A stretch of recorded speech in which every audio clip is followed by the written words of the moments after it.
končí. Reláciu pripravil Adrian Reiter, ktorý sa teší na ďalšie stretnutia v hudobných programoch Rádia Devín.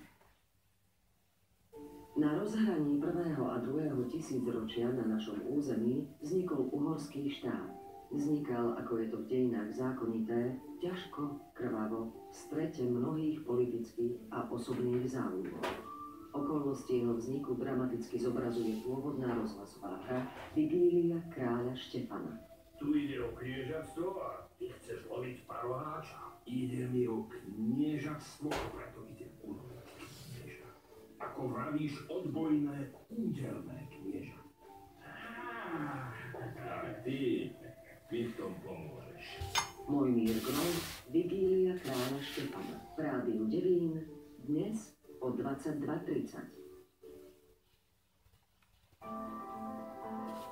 Rádio Devín.